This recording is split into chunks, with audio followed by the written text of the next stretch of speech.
तो गाइज अब इस पार्ट में हम लोग जो है वो थोड़ा सा प्लानिटरी सिस्टम के बारे में वगैरह डिटेल में देख के लेंगे कि आपका प्लानिटरी सिस्टम क्या होता है। और उसके बाद में इसी के रिगार्ड में जितने भी आपके जो लॉन्चेस वगैरह हुए हैं तो वो अपने को समझना है। बट उससे पहले कि कहाँ भाई लॉन्च कौन सा हुआ था, क्या हुआ था, वो समझने से पहले अपने को पता होना चाहिए कि प्लानिटरी सिस्टम कैसा अपना। सबसे पहले जो है वो है अपना सन। सन के बाद में नियरेस्ट मोस्ट जो ऑब्जेक्ट है उसका नाम है मर्क्यूरी। मर्क्यूरी के आगे जो है वो है आपका वीनस। वीनस के बाद में अर्थ है, अर्थ का मून है। उसके बाद में आपका मार्स है। तो याद रखिएगा, जब हम सन के डायरेक्शन से आते हैं तो मार्स हमसे पीछे आता है। ओके। उसके आगे ऐसा कहा जाता है कि यहाँ पे एक प्लैनेट आपका हुआ करता था, लेकिन वो डिस्ट्रॉय हो गया। तो डिस्ट्रॉय होने के बाद में आज जो उसका कचरा बचा हुआ है उसको हम लोग बेसिकली बोलते हैं asteroid belt. Everybody clear with asteroid belt? Yes. Okay. उसके बाद में आप लोगों का आगे एस्टेरॉइड बेल्ट को पार करने के बाद में जो आपके प्लैनेट्स आते हैं उसको हम लोग के सबसे पहले जो है वो है जुपिटर। जुपिटर के बाद में आपका है सैटर्न। सैटर्न के बाद में आपका जो है वो है यूरेनस, और यूरेनस यूरेनस के बाद में जो है वो है आपका नेपच्यून। और नेपच्यून से आगे पहले जिसको प्लूटो को जिसको प्लैनेट बोला जाता था, लेकिन अब जिसको ड्वार्फ प्लैनेट में कन्वर्ट कर दिया गया है वो है आपका प्लूटो। और प्लूटो के भी आगे जो आपका सिस्टम आता है उसको हम लोग क्यूपियर बेल्ट बोलते हैं। तो जब आपका पूरा रोटेशन होते होते जो कचरा एकदम बाद में एकदम एंड में जो बच गया, तो उससे आपका एक क्यूपियर बेल्ट जो है वो बना हुआ है, जहां पे आपके अगेन जैसे एस्टेरॉइड बेल्ट में आपके मल्टीपल जो है रॉकी कंपोनेंट आपके अर्थ सन के अराउंड में जैसे रिवॉल्व कर रहे हैं, तो वैसे ही ये भी आपका ऑर्बिटिंग का काम जो है वो करते रहते हैं। तो सबको ये वाली चीजें क्लियर हुई? ओके। तो आपके एनसीईआरटीज में भी दिया हुआ है, my very earthly mother okay just served us some nuts. Okay, तो ऐसे याद रखने के लिए आपको बोला हुआ है, तो प्लीज दिमाग में अच्छे से इसको बना के रखिए। बाकी एस्टेरॉइड के अलावा आप लोगों की एक और चीज जो है वो आपकी सन के अराउंड में जो है वो रोटेट कर रिवॉल्व करते रहती है, उसको हम लोग बोलते हैं कॉमेट्स। तो कॉमेट्स जो है वो आपके क्या होते हैं? ये आपके आईसी बॉडीज होते हैं। ठीक है, याद रखिएगा एस्टेरॉइड में और कॉमेट में फर्क क्या है। तो एस्टेरॉइड जो है वो आपका सिर्फ रॉकी सब्सटेंस है, तो पत्थर जैसा पत्थर ही आपको मिलेगा। लेकिन कॉमेट जो है इस पर आपको आईसी पार्टिकल्स वगैरह मिलेंगे, और इसमें अलग अलग आपकी गैसेस भी निकलती रहती है। और जैसे जैसे ये आपका बेसिकली सन के पास में आते जाएगा, वैसे वैसे ये आइस जो पिघलते जाएंगे, इसलिए आपको इसमें हमेशा एक आपको ऐसे पीछे जाती हुई टेल भी दिखाई देगी। ओके। तो कॉमेट में और एस्ट्रॉइड में यही मेजरली फर्क है। सबको क्लियर? क्योंकि एस्ट्रॉइड में ऐसी कोई टेल नहीं बनेगी, लेकिन कॉमेट में आपकी टेल जो है वो बनने वाली है। आई होप ये वाली चीज जो है सबको क्लियर हो गई है। Come on guys, right me in the chat box.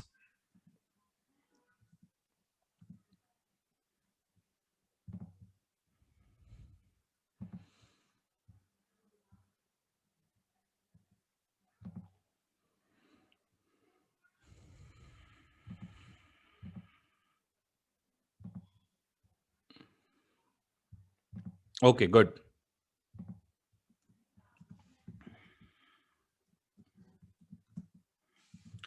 ठीक है, आगे अब हम लोग जो है वो चंद्रयान 1 को समझ लेते हैं। तो चंद्रयान 1 जो है वो क्यों न्यूज में था?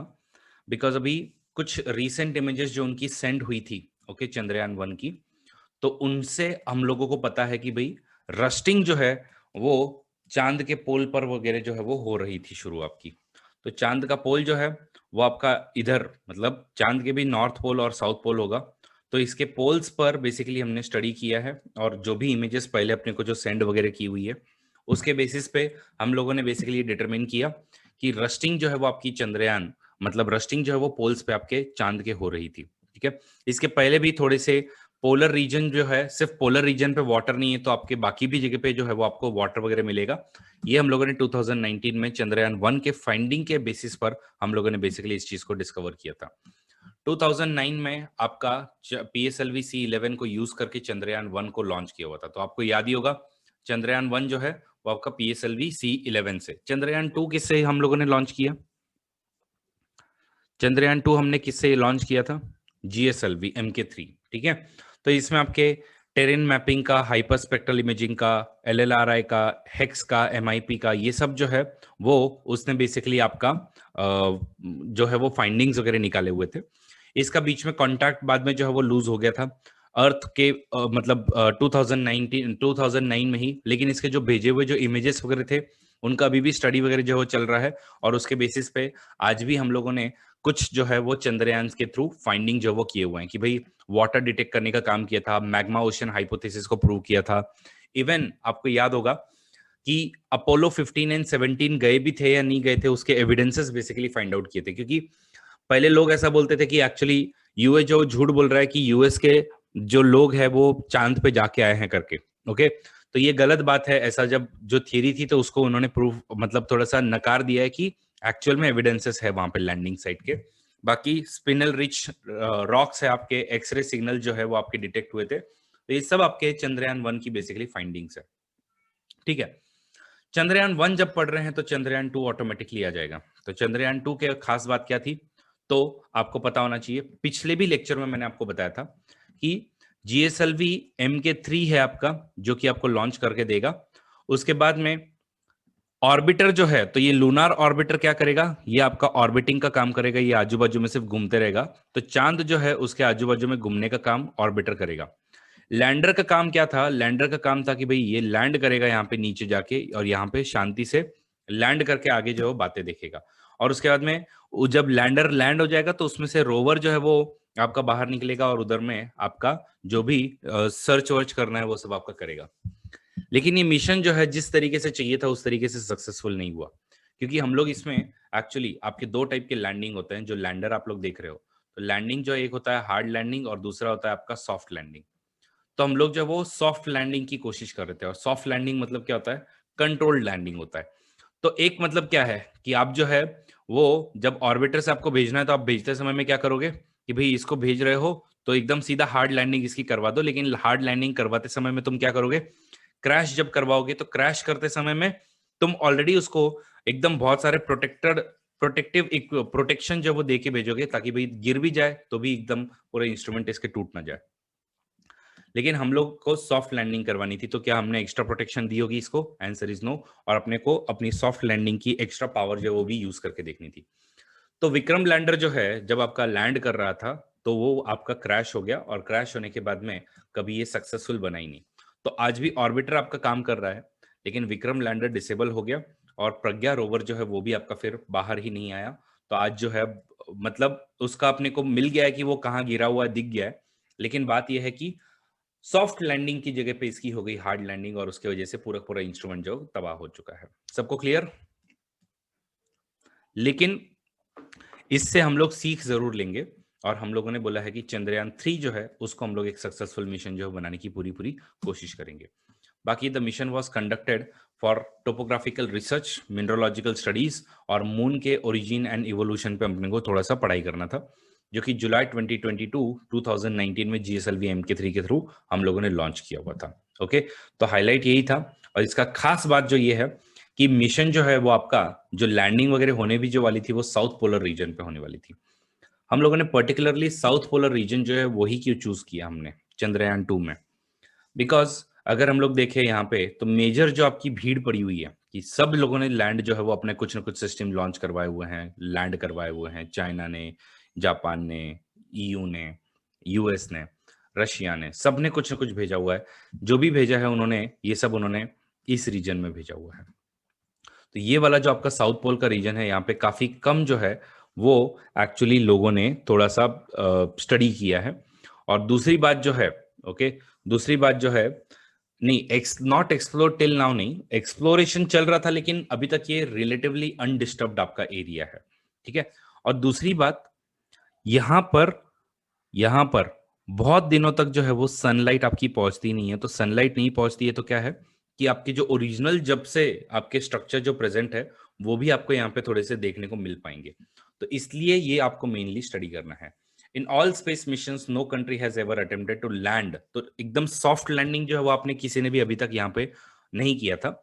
spacecraft in the polar region of the moon. This gave lead to the space exploration on the international level. पहली चीज। दूसरी चीज, due to the moon's access few regions on the south pole always remain dark, especially the craters, and have higher chances of containing water. The craters might have never received sunlight because it is at very low angle in the polar region, and thus increasing the chances of presence of ice on the such surfaces. and the lunar surface area at the south pole of the moon that remains in shadow is much larger than that of the north pole, making the south pole very very interesting. इसलिए हम लोग जो है यहां पर study करने के लिए गए थे। सबको ये वाली चीज क्लियर हुई चंद्रयान 2 की? ओके तो हमारा बस वही मेजर जो मोटिव था। बाकी इसमें lunar orbiter, Vikram lander named after Vikram Sarabhai, और उसके बाद में आपके लूनार रोवर जो है जिसका नाम है प्रज्ञा, ये हम लोगों ने भेजा हुआ था इस पे। ठीक है, तो इसका मेजर स्टडी था साउथ पोलर रीजन की स्टडी करना, बट एज आई सेड कि उसमें थोड़ा सा दुखद घटना जो वो आपकी हो गई थी बाद में। एनीवेज हम लोग जो है अभी चंद्रयान 3 के लिए हम लोग रेडी है कि भाई ठीक है, जो हुआ वो हुआ, पास्ट की बात है। और अब 2021 में मोस्ट लाइकली अर्ली 2021 में ऐसा प्लान है कि ये आपका जो है वो मिशन लॉन्च हो जाना चाहिए। उसके अलावा ये वही काम करेगा जो चंद्रयान 2 का आपका काम था। ओके, लेकिन इसमें and it will include lander and rover but not have the orbiter. तो इसमें ऑर्बिटर नहीं होगा आपका मोस्ट प्रोबेबली, क्योंकि एक ऑर्बिटर आपका ऑलरेडी काम कर रहा है। तो अब आपका सिर्फ एक ही काम है कि भाई चंद्रयान 2 को आप लोग लैंड करवाओ और रोवर को भेजो और उधर से जाके स्टडी करो। ठीक है, बाकी चंद्रयान 3 ही एक इकलौता प्रोग्राम नहीं है जो आपके चांद के लिए जा रहा है। रादर आर्टेमिस प्रोग्राम नाम का भी एक प्रोग्राम अभी नासा जो है वो लॉन्च कर रहा है, जिसमें first woman and next man जो है वो आपके बाय 2024 आपके चांद पर जाने वाले हैं। तो ऑलमोस्ट जो 1972 में हम लोगों ने लास्ट जो नासा के जो एस्ट्रोनॉट गए थे उसके बाद में वापस चांद पे कोई गया ही नहीं है नासा के थ्रू। तो इसलिए अब इन लोग क्या कर रहे हैं, फर्स्ट वुमन को अब भेजने वाले हैं। तो भाई आप में से कोई इंटरेस्टेड है क्या, फर्स्ट वुमन कोई चांद पे जाना चाहता है? Yes, anybody who just who want to go to chand? कोई नहीं जा रहा है? ओके देखो भाई, अच्छा मौका है। तुमको ये डर है क्या वहां गए तो वापस नहीं आएंगे? चलो भाई, शिवानी जा रही है, very good Shivani. And Shivani, very good work जो आप ग्रुप में रोज का जो पोस्टिंग वगैरह कर रहे हो, very nicely done. Okay, keep it up. I hope बाकी लोग जो है उसको देख भी रहे हैं और रिवाइज भी कर रहे हैं। तो आर्टेमिस प्रोग्राम में ये होने वाला है।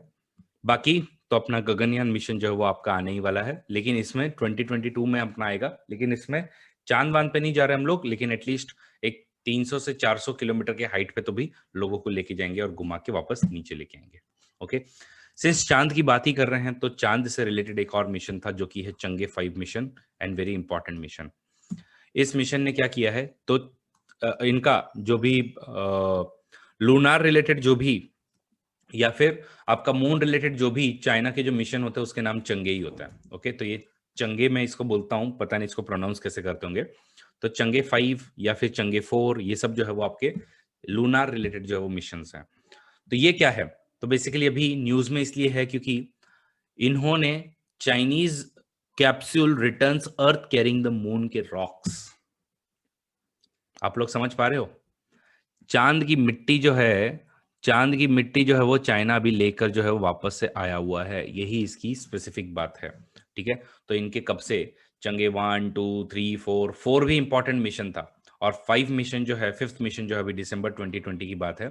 तो उन्होंने क्या किया था, तो it was first attempt by any nation to retrieve samples from the moon in 4 decades, and key task of the mission was कि 2 मीटर तक ड्रिल करो beneath the moon surface, scoop up about 2 kg of rock. Okay, और फिर उसको आप लोग जब वो लेके आओ, and it will help the scientist to learn about the moon's origin, volcanic activity और मैग्नेटिक फील्ड वगैरह जो वो स्टडी करना है। तो आई होप चंगे 5 जो है वो सबको क्लियर। और इसी के अलावा चंगे 4 जो है, तो ये देखो, ये आपका यहाँ से गया था पूरा का पूरा ऑर्बिटर वॉर्बिटर सब लेके, उन्होंने ड्रिल किया, ड्रिल करके वापस से ये उड़ा, उड़ के इसने ये जो चीज जो है वो टेक ऑफ करवाई, और टेक ऑफ करवा के इसको लेके वापस से इन लोग जो वो नीचे लेके आ गए। अब जो है वो आपका चंगे 4 के बारे में बात करते हैं। तो चंगे एक्चुअली क्या है, उनकी गॉडेस है। ठीक है, तो मून गॉडेस जो है उसका नाम जो है वो चंगे है। तो जो 4th इनका जो मिशन था उसमें भी उन लोगों ने क्या किया था, क्या आप लोगों को पता है कि हम लोग मून का सिर्फ एक ही साइड देख पाते हैं, उसका अदर साइड हम लोग कभी नहीं देख पाते हैं? ये वाली चीज आपको पता है? यस, कितने लोगों को पहली बार पता चली ये वाली चीज कि मून का सिर्फ एक ही फेस दिखता है अपने को? फॉर एग्जाम्पल, ये मून पकड़िए, मून का एक साइड ये है और सेकंड साइड जो है ये है।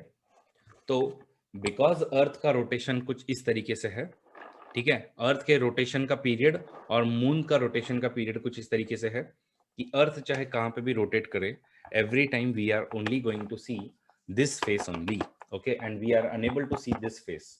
तो अब ये वाला फेस अगर आपको देखना है या इसकी अगर आपको स्टडी करनी है तो क्या करना होगा, तो उसके लिए आपको स्पेशल मिशन जो वो लॉन्च करने थे। तो वैसा ही आपके चाइना ने क्या किया था, चंगे 4 मिशन में एक्चुअली इन्होंने क्वाइंगडो नाम की रिले सैटेलाइट को यूज करके वहां से स्टडी किया। तो इन्होंने अर्थ से यहां तक जो भेज दिया मून का। तो ये वाला फेस तो आपको हमेशा दिखता है, ये वाला फेस आपको नहीं दिखता है। तो यहाँ पे आपका क्वाइंगडो को लगा दिया और इधर से इन लोग जो वो इसको ऑब्जर्वेशन जो बार बार करे जा रहे हैं और उधर से स्टडी करके आपको डिटेल्स भेज रहे हैं। सबको ये वाली चीज समझ में आई? That since you can not see this face, तो इसलिए यहाँ पे एक सैटेलाइट आपने रख दी है, रिले सैटेलाइट, जो कि आपकी इंफॉर्मेशन दिखाने का काम करेगी। तो चंगे 4 mission in China's lunar 4th mission in the series named after the Chinese moon goddess. Change 4 lunar probe will explore the dark side of the moon, that is far side, जो कि अपने को कभी विजिबल नहीं होती है। The launched change 4 spacecraft had lander and rover, और क्वाइंगडो नाम की रिले सैटेलाइट थी जो कि वहां से आपका डेटा जो है भेजे जा रही थी। तो this was about the change 4 mission. I hope सबको चंगे 4 मिशन जो है वो भी क्लियर हो गया है। अगला मिशन जो अपने को समझ के लेना है वो है गगनयान मिशन। और गगनयान मिशन ये अपना इंडिया का मिशन है। तो गगनयान मिशन में क्या होगा, गगनयान मिशन में हम लोग जो है वो बेसिकली फर्स्ट मैन्ड मिशन जो है वो अपना सब कुछ इंडिजीनियसली। आप बोलोगे कि अरे सर ऐसा कैसे बोल रहे हो आप, कल्पना चावला जिनकी अभी आई थिंक एनिवर्सरी थी, डेथ एनिवर्सरी आज है या कल थी, ऐसे ही कुछ है ना, तो वो तो जाके आए हुए हैं, फिर वो सब क्या है, तो भाई वो हमारा मिशन से नहीं गए हुए थे, ओके, कि सब कुछ इंडिजिनियसली हमने बिल्ड किया है, वैसा नहीं हुआ था। आपका गगनयान मिशन जो है, ओके, तो उसमें बेसिकली 4 एस्ट्रोनॉट को हम लोग खुद ही रेडी करने वाले हैं, पूरा का पूरा इंटरनल सिस्टम हम लोग डेवलप करने वाले हैं और उसके बाद में हम लोग ही इनको भेजने वाले हैं। तो इसका रिसेंटली स्पेस सूट जो कैसा होगा, कैसा दिखेगा, वो भी आपका ऐसे डिस्प्ले पे लगाया हुआ था। एक कोरोना के लॉकडाउन के जस्ट पहले में ही ये सब हुआ था। तो उन्होंने प्रेस ब्रीफिंग में बताया था कि भाई हम लोग जो है वो 4 एस्ट्रोनॉट जो है वो सिलेक्ट हम लोग कर चुके हैं, जिनको हम लोग 3 आई थिंक 3 लोगों को भेजेंगे। तो ISRO aims to launch, okay, कि बिफोर इंडिपेंडेंस, हमारा 75th ईयर ऑफ इंडिपेंडेंस होने के पहले, मतलब आने वाले पीरियड में कभी ना कभी तो आप लोग इसको पक्का देखोगे कि गगनयान का मिशन जो है वो सक्सेसफुल आपका हो जाएगा। इसके पहले जो आपको टेस्टिंग चाहिए थे वो सब हो चुके हैं। देखो आपको केयर मॉड्यूल याद है क्या सबको? Crew module atmospheric re entry experiment, everyone याद है सबको केयर मॉड्यूल? ओके, तो केयर मॉड्यूल भी आपका क्या था, केयर मॉड्यूल वगैरह भी आपका क्या था, तो ये सब आपका उसी से तो रिलेटेड चीजें हैं, ठीक है। तो केयर मॉड्यूल हो गया, या फिर आप लोगों का रीलॉन्च व्हीकल टेक्नोलॉजी डेमोन्स्ट्रेटर हो गया, पैड अबॉर्ट टेस्ट हो गया, एस्केप सिस्टम का जो आपका टेस्टिंग है वो भी अपना हो चुका है, ठीक है। अब इसमें एक और चीज जो है वो बहुत ही इंपॉर्टेंट होती है और उससे ही रिलेटेड आपकी अगली न्यूज भी है, वो है कि भाई यहाँ का एनवायरनमेंट वगैरह भी तो आपको कंट्रोल करना होगा कि भाई आपका ऑक्सीजन लेवल है क्या सही से, बाकी सब चीजें है क्या सही से। तो उसके लिए environment control and life support system जो है वो भी आपका बहुत ज्यादा जरूरी होता है, ओके। स्पेस सूट का प्रोटोटाइप वगैरह हम लोग लॉन्च कर चुके हैं, स्पेस रिकवरी कैप्सूल एक्सपेरिमेंट अपना हो चुका है। ये सब अपने जो एक प्रिलिमिनरी एक्सरसाइजेज जो आपको चाहिए वो सब अपनी कंप्लीट हो चुकी हैं। और अब ये environmental control and life support system के लिए हम लोगों ने, ओके, एक स्पेसिफिक रोबोट बनाया हुआ है जिसका नाम है व्योम मित्र। तो Vyom Mitra is again human space mission जो अपना सैटेलाइट है, तो उसका आपका बेसिकली फर्स्ट वुमन एस्ट्रोनॉट जो है वो होगी, मतलब लेकिन ये रोबोट होगी। सबको क्लियर कि ये क्या करने वाली है? इसका एक ही काम है, इसका मेजर जो काम है कि भाई she is capable of switching the panel operation and also performing majorly environment control and life support system. सबको क्लियर व्योम मित्रा का क्या काम है? तो ये जो है वो आपका हाफ ह्यूमनॉइड है, मतलब एकदम टॉर्सो तक, तो इसकी इतनी बॉडी, इसके लेग्स वगैरह कुछ नहीं है, तो ये घूमती फिरती नहीं है। तो ये जो है वो आपकी इसके साथ जाएगी। तो humanoid can detect and give out the warnings, environment change in the cabin वगैरह अगर कुछ हुआ है तो। She will also simulate the human function required in the space before the real astronaut go take off the August 2022। उसके पहले जो भी होगा आपका, उसके पहले इसके भी काम होंगे। The humanoid has been developed by the ISRO's inertial system unit at the Thiruvananthapuram. तो ये वाली चीज जो आप लोग दिमाग में अच्छे से रखिएगा, और इसको हेल्प करने के लिए आपकी ये वाली बेसिकली गगनयान मिशन में ये वाली बंदी होगी।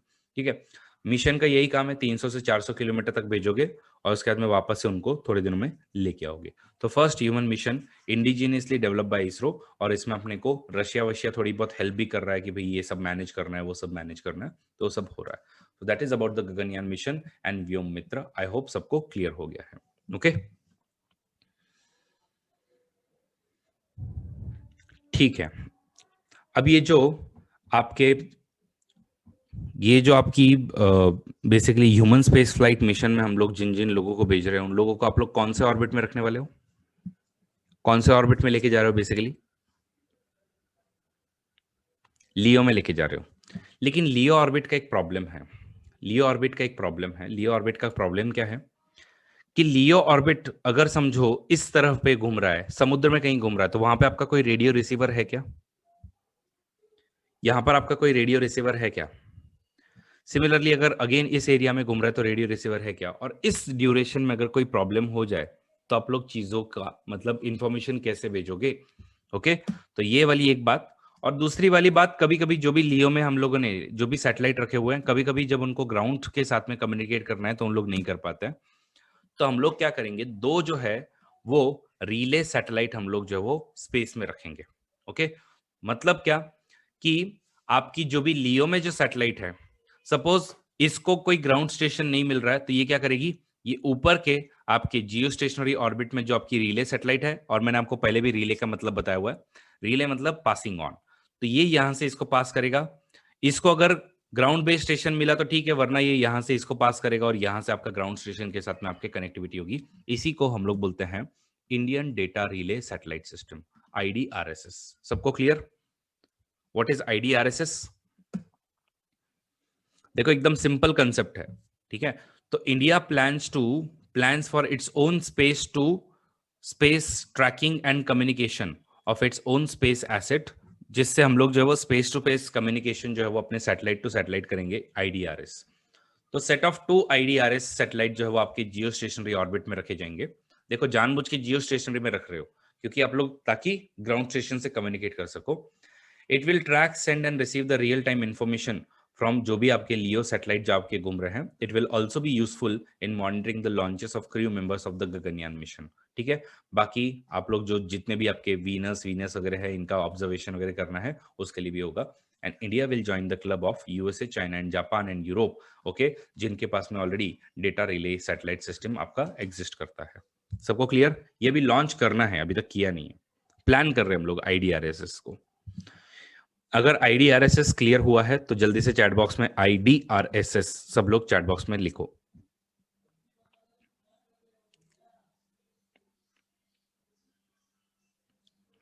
गुड। मार्स ऑर्बिटर मिशन, तो ये अपना मिशन था और इसमें फर्स्ट अटेम्प्ट में हम लोग जो है वो मार्स पे बेसिकली पहुंच गए थे। और ये पढ़ना क्यों है, बिकॉज मैंने आपको बताया भी था कि जुलाई के महीने में, ओके, मल्टीपल आपके मार्स के स्पेस प्रोब जो भेजे गए थे। कौन कौन से भेजे गए थे, कोई नाम बताएगा? UAE का होप, ओके, चाइना का जो नाम था उसका नाम कोई बताएगा, और लास्ट में USA का जो था वो परसीवरेंस रोवर। चाइना का क्या नाम था? Yes, very good, Tianwen 1। तो तियानवेन 1, ये सब आपके मार्स के मिशन जो है भेजे हुए थे। तो भाई अपना भी थोड़ा बताना पड़ेगा। तो इसरो ने 2013 में PSLV एक्सेल, एक्सेल मतलब कितने आप लोग स्ट्रैप ऑन बूस्टर्स यूज करके जा रहे हो? 6। तो 2014 में ये जो है वो सितंबर 2014 में मार्स के बाजू में जो वो पहुंच चुका था। और उसमें आपके अगेन मार्स कलर कैमरा, उसके बाद में लेमन अल्फा फोटोमीटर, और ये सब जो है वो चीजें आप लोगों के बेसिकली घूम रहे थे। तो मार्स ऑर्बिटर मिशन एक सक्सेसफुल मिशन था, टेक्नोलॉजी डेमोन्स्ट्रेशन था हमारा, हम लोगों ने सक्सेसफुल कर दिया है। और आगे आने वाले पीरियड में हम लोग पक्का इसी से रिलेटेड आगे जो एक आधी कोई चीज होगी तो वो भी हम लोग देखेंगे, मतलब मार्स ऑर्बिटर मिशन के ही। अब इसी के चलते आपका फरवरी 2020 में एक और चीज न्यूज में थी जिसका नाम है इनसाइट मिशन। तो इनसाइट मिशन, क्योंकि अपने को यूपीएससी जो वो नासा के मिशन भी पूछती है, यूपीएससी को इनफैक्ट नासा के मिशन बहुत ज्यादा पसंद है। तो नासा के मिशन में अगर हम लोग मार्स की बात करें, तो जो मिशन आपको पता होना चाहिए वो है इनसाइट मिशन। और इनसाइट मिशन में क्या होगा, तो बेसिकली इसका मेजर काम है कि revealing the heart of the Mars, मतलब कि इसके अंदर में कोर जो है वो कहाँ तक है, कोर इसकी सॉलिड है या नहीं है, और इसके जो आपको सिस्मोग्राफी, मतलब बेसिकली इसमें आपके अर्थ, मतलब जैसे अर्थक्वेक आ रहे हैं वैसे मार्स क्वेक आ रहे हैं या नहीं आ रहे हैं, वो आपको बेसिकली फाइंड आउट करना था। तो ये वाला काम जो है वो इनसाइट मिशन का नासा का कर रहा था। तो यूएसए का नासा ने इनसाइट मिशन जो है उन्होंने क्वेक्स जो है वो डिटेक्ट किए थे, और मैग्नेटिक पल्सेस भी जो वो उसने डिटेक्ट किए हैं। तो इनसाइट की मिशन का एक ही काम है कि it is the interior exploration using, doing interior exploration using seismic investigation geodesy heat transformation. तो इसका फुल फॉर्म भी यही है। Okay, the first mission dedicated to look deep beneath the martian surface. ये आपके नासा के discovery program का one of the part है, और इसमें आपके जापान, सॉरी फ्रांस वगैरह भी जो है वो इन्वॉल्व है, यूके इन्वॉल्व है, तो इन लोग सब इन्वॉल्व है। और डिस्कवरी प्रोग्राम आपका 1992 से लॉन्च्ड है, और अब इसका जो मेन काम है वो आपका लैंड करके बेसिकली ये क्या कर रहा है, आपका यही है कि formation and evolution as well as tectonic activity जो है वो ढूंढने का काम ये इनसाइट मिशन कर रहा है। सबको अगर चीज क्लियर हुई है तो चैट बॉक्स में टाइप कीजिए इनसाइट, एवरीवन।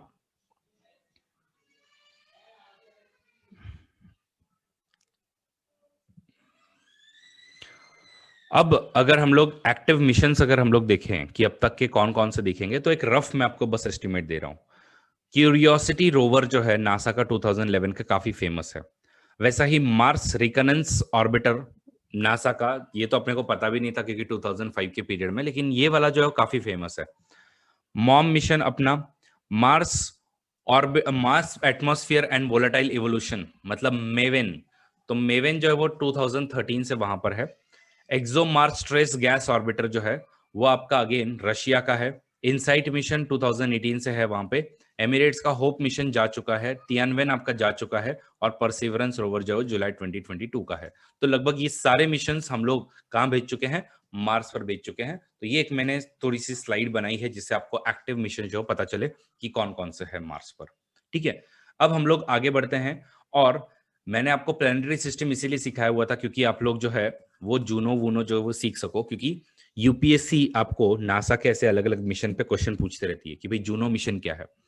तो जूनो मिशन समझने से पहले आपको पता होना चाहिए कि जुपिटर जो है, ओके, तो जुपिटर आपको पता है, जुपिटर को हम लोग क्या बोलते हैं कि जोवियन प्लैनेट्स बोलते हैं। तो जो भी एस्ट्रॉयड बेल्ट के आगे है उसको हम लोग जोवियन प्लैनेट बोलते हैं जुपिटर के नाम से। ठीक है, तो ये जुपिटर जो आपका प्लैनेट है, तो उसकी स्टडी करने के लिए इनफैक्ट 2017 के मेंस में ही यूपीएससी आपसे पूछ चुकी है पहले भी कि ये जो जूनो प्लैनेट है, ये जूनो जो है उससे अपने को अर्थ के स्टडीज में क्या फायदा होगा, मतलब ऐसा जो है वो बेसिकली क्वेश्चन जो पूछा हुआ था। तो नासा अलग अलग अपने प्रोग्राम लॉन्च करते रहती। तो ये न्यू फ्रंटियर प्रोग्राम जो 2011 से इन्होंने लॉन्च किया हुआ है, तो उसमें इन्होंने new frontier program, sorry new frontier program जो इन्होंने लॉन्च किया उसके अंडर में इन्होंने जूनो मिशन को बेसिकली भेजा हुआ था। तो 2011 से इसको लॉन्च किया, घूमते घूमते घूमते बेचारा आपका 2016 में जाके पहुंचा। ठीक है, और 2016 से पहुंच के वह तब से वहां से स्टडी कर रहा है, और वो जो है वो आपका डेटा जो है भेजा जा रहा है। तो Juno is not the first spacecraft, rather it is the second spacecraft, okay, after Galileo probe, जो कि आपका ये जो जितने भी जुपिटर के जो मून है, यूरोपा है, गेनीमेड है, कैलिस्टो है। गेनीमेड किस लिए फेमस है, गेनीमेड किस लिए फेमस है, can anybody tell me, Ganymede किस लिए फेमस है? गेनीमेड जो है वो जूनो का लार्जेस्ट मून है। ठीक है, ये लार्जेस्ट मून है। इनफैक्ट अगर जुपिटर का लार्जेस्ट मून है तो भाई सबसे ही बड़ा मून जो है वो आपका पूरे प्लैनेट सिस्टम में भी जो हो जाएगा वो आपका गेनीमेड हो जाएगा। तो उसका स्टडी वगैरह जो है वो करने का काम था। Primary goal of mission is are to find out whether Jupiter had solid core, how its atmosphere is, magnetosphere जो है वो फॉर्म हुआ है, गैस क्लाउड वगैरह कैसे आपके उनका क्या शेप वगैरह है। ये आपका मेजर स्टडी जो है वो जूनो में बेसिकली या मिशन जूनो में होने वाला है। अब इसी के चलते एक और प्रोग्राम जो आपको पता होना चाहिए वो है कासिनी ह्यूजेंस। और कासिनी ह्यूजेंस जो है वो सितंबर 2017 में न्यूज में था, बिकॉज ये जो इसका ग्रैंड फिनाले जो हुआ था, तो इसने एक्चुअली बहुत दिनों तक अपनी स्टडी की, और स्टडी करने के बाद में सैटर्न के आप सैटर्न से बेसिकली मिल चुका, तो सैटर्न में जाके गिर गया। तो ये एक्चुअल इमेजेस नहीं है, ये आपका एक जो भी आपका कोई डिजाइनर वगैरह होता है, ठीक है, तो उसका परसेप्शन है कि भाई ऐसे जो है वो गया होगा। तो कासिनी यूजेंस क्या है? तो कासिनी जो है वो आपका ऑर्बिटर है, और ऑर्बिटर किसके अगेंस्ट में घूम रहा है? सैटर्न के। तो जस्ट सर्व्ड अस नट, मतलब सैटर्न आपका अगला, जूनो के आगे का जो आपका, सॉरी, जुपिटर का अगला जो प्लेनेट है वो है आपका सैटर्न। तो सैटर्न पे स्टडी करने के लिए जो आपका मिशन लॉन्च हुआ था, लॉन्च डेट जो है वो आपका 1997 है, तो 1997 में आपका लॉन्च हुआ, और तब से जो वो इसका स्टडी कर रहा था। तो यूरोपियन स्पेस एजेंसी, नासा और इटालियन स्पेस एजेंसी, इन सब ने मिलके सैटर्न की जो रिंग्स वगैरह है उसको स्टडी करने के लिए मिशन जो भेजा हुआ था, जिसमें कैसिनी जो है वो आपका ऑर्बिटर था, और ह्यूजेंस जो है वो आपका लैंडर था, जो कि टाइटन पे जाके लैंड करने वाला था और उधर से अपने को इन्फॉर्मेशन भेजने वाला था। तो आपको पता होगा कि सैटर्न के आजू बाजू बहुत सारे रिंग्स हैं, और टाइटन जो है उनका लार्जेस्ट मून है, तो उस लार्जेस्ट मून पे ये लैंड करने वाला था। तो ये कंबाइंड मिशन जो है वो आपका ये था। तो फ्लैगशिप क्लास रोबोटिक स्पेसक्राफ्ट जो है वो आपका ह्यूजेंस लैंडर, वो आपका सैटर्न के लार्जेस्ट मून टाइटन पे लैंड करने वाला था। Cassini was the fourth mission to probe and visit and first to enter into its orbit, और उसने ढूंढ ढूंढ के आपका किया था। और उसके बाद में इस मिशन को जब खत्म करना था, तो उस समय में एकदम बहुत ज्यादा, उस समय में 2017 में वगैरह चर्चा चल रही थी इसकी, कि मिड सितंबर में जो जितना इसका एनकाउंटर जो है टाइटन वगैरह के साथ में करके इसका स्पेसक्राफ्ट जो है वो ऑर्बिटिंग खत्म करके अपना पूरा का पूरा सैटर्न से जाके मिल चुका है। ठीक है, तो ऐसे पूरा पूरा एक खत्म हो गया। तो उस समय की ग्रैंड फिनाले जो है वो काफी फेमस थी। मैं सोचा अगर कभी पूछ लिया, या फिर आपका ये कासिनी यूजेंस वगैरह जो है उस पर सवाल आ ही सकता है, या एलिमिनेशन में आपको हेल्प जो है वो कर सकता है, तो इसलिए अपना ये हो गया है। ओके, तो कासिनी यूजेंस सबको क्लियर हुआ?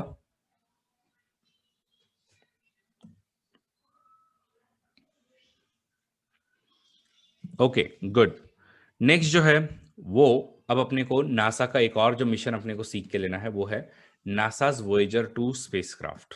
ठीक है, ये अभी क्यों चर्चा में था? अगेन फरवरी 2020 में बहुत ज्यादा चर्चा में था ये, क्योंकि नासा ने समहाउ वोएजर 2 की प्रोब जो है उसको फिक्स कर लिया और रिमोटली कंट्रोल जो वो इस्टेब्लिश किया था। अब आपको मैं वोएजर के बारे में बताता हूँ। वोएजर, ठीक है, ये जो नासा का वोएजर 2 जो है, तो वोएजर 1 भी है और वोएजर 2 भी है। तो ये आपका बेसिकली इंटरस्टेलर स्पेस में 2018 में ही एंटर कर चुका है। अब इंटरस्टेलर स्पेस क्या होता है? ओके, तो एक्चुअल में अगर हम लोग थोड़ा सा अपने सोलर सिस्टम की स्टडी करें, तो ये आपका सन है, और सन के आजू बाजू में ये सब आपके जो है वो आपके अलग अलग प्लैनेट्स हैं, और ये प्लैनेट जो है ये सब आपके रिवॉल्व कर रहे हैं। लेकिन सन से जो आपकी एनर्जी एमिट हो रही है, और वो एनर्जी जो है इन सब चीज़ों को जो प्रोटेक्ट कर रही है, तो वो आपकी एनर्जी जहां तक जाती है उसको हम लोग टर्मिनेटर शॉक बोलते हैं। तो इस एनर्जी तक टर्मिनेटर शॉक होता है, और अपने को बेसिकली, क्योंकि सोलर सिस्टम के बाहर में भी आपके बहुत सारे ऐसे आपकी जो प्लाज्माज है या फिर आपके कॉस्मिक रेज वगैरह जो है वो फैले हुए हैं, लेकिन सन के ये सब जो आपके रेज वगैरह जो है ये अपने को प्रोटेक्ट करते हैं, और उसका ये आपका टर्मिनेटर शॉक बनता है। और ये आपका बेसिकली जहां तक हमको पूरा पूरा, तो जहां तक आपके ये पूरे के पूरे एकदम फास्ट आपके कॉस्मिक रे, सॉरी, सन रेज जो वो जाते हैं और अपने को प्रोटेक्ट कर रहे हैं, उस एरिया तक को हम लोग टर्मिनेटर शॉक बोलते हैं। और जहां से ये स्लो हो जाए लेकिन लगभग आपको जो है प्रोटेक्शन देते रहते हैं, उसको हम लोग हेलियोस्फीयर बोलते हैं। तो यहाँ पे थोड़ा सा स्लो होता है, स्लो प्रोटेक्शन मिलता है, बट मिलता है। और ये हेलियोशीत जो है वो इस तरफ से आपका प्लाज्मा जो है जिस तरह से आ रहा है, तो उधर में थोड़ा सा वीक हो जाता है। ठीक है, और ये प्लाज्मा में अब जो है वो, तो सोलर सिस्टम को छोड़ के वोएजर 1 भी आपका जा चुका था, और इंटरस्टेलर स्पेस बेसिकली इस हेलियोशीत के आगे जो आपका स्पेस आता है उसको हम लोग इंटरस्टेलर स्पेस बोलते हैं। तो ये इंटरस्टेलर स्पेस में, ओके, मतलब आपका जूनो वूनो सबको, सॉरी, जुपिटर वुपिटर सबको पार करके ये आपका हेलियोशीथ तक आया। हेलियोशीथ को भी छोड़ के जो है वोएजर 2 तक चले गया है। वोएजर 2 जो है, सॉरी, यहां तक जो है वो चले गया है, और अब ये एंटर कर चुका है इंटरस्टेलर स्पेस में, और वहां से भी अपने को अभी तक डेटा भेज रहा है। और मजे की बात क्या है कि अर्थ से नासा के साइंटिस्ट ने इसका कंट्रोल जो है वो इस्टेब्लिश किया था, और 2-3 चीजें जो इनको चेंज करनी थी वो उन्होंने की थी, जो कि बड़ी बात है, क्योंकि इंटरस्टेलर स्पेस में 2018 से घूम रहा है, लेकिन 2020 में तुमने इसकी जो प्रॉब्लम है वो आपने रिमोटली फिक्स की है। तो don't you think it's a big thing?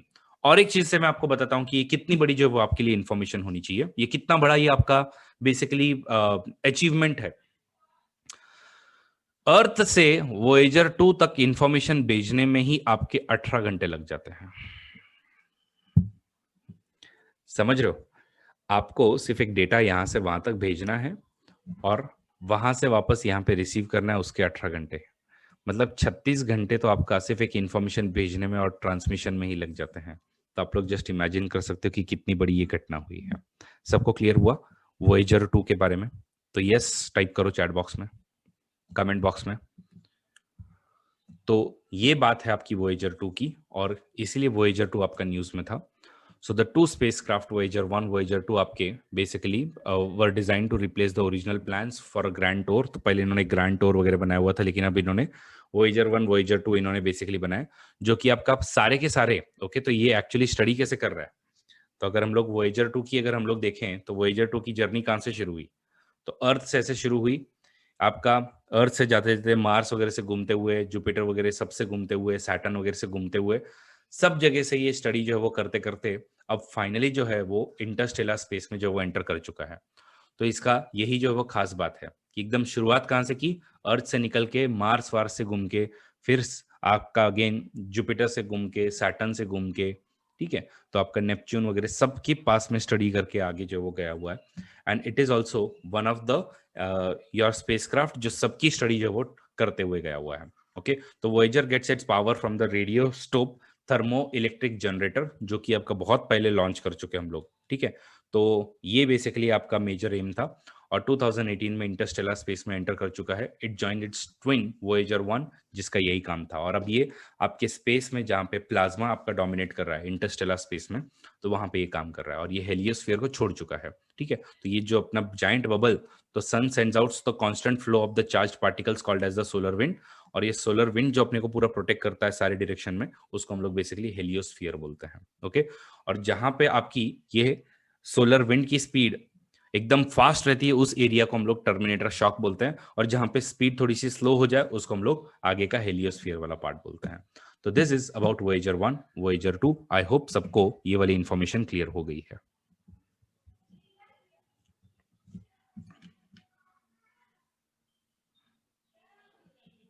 Okay, guys. So we will stop here, and in next lecture onwards, we will be starting with the International Space Station. तो I hope आप लोगों ने lecture जो है वो enjoy किया है और आपको सारी की सारी चीजें पसंद आई है। यस, ठीक है गाइस, टेक केयर।